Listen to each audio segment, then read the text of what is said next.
20 वर्षांनंतर दोन्ही ठाकरे बंधू एकाच व्यासपीठावर विजयी मेळाव्यासाठी ठाकरे बंधूंची मंचावर जोरदार एंट्री आणि गळाभेट, तर एकत्र राहण्यासाठीच एकत्र आलोय, उद्धव ठाकरेंचं मोठं वक्तव्य.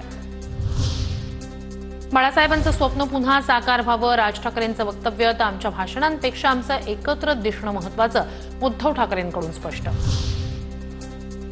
जे बाळासाहेबांना आणि अनेकांना जमलं नाही ते देवेंद्र फडणवीस यांनी करून दाखवलं. 20 वर्षांनंतर आज मी आणि एकत्र आलो, राज ठाकरेंचा मुख्यमंत्री देवेंद्र फडणवीस यांना टोला.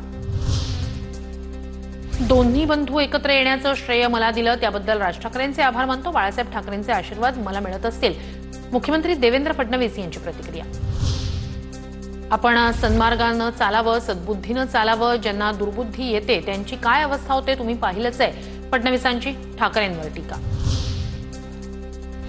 काल एक गद्दार जय गुजरात म्हणाला, मालकासमोर जय गुजरात म्हणणारा बाळासाहेबांच्या विचारांचा पाईक कसा असेल. उद्धव ठाकरेंचा एकनाथ शिंदेंवर हल्लाबोल, तर आज अनेक बुवा महाराज लिंबू कापत असतील, ठाकरेंची टीका.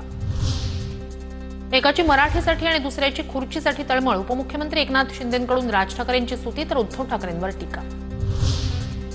महानगरपालिकेसाठी ठाकरेंची धडपड सुरू, ठाकरेंचं अस्तित्व राहिलेलं नाही, उगाच हिंदी मराठीचा मुद्दा पुढे आणला जातोय, मंत्री गिरीश महाजन यांची ठाकरे बंधूंवर टीका.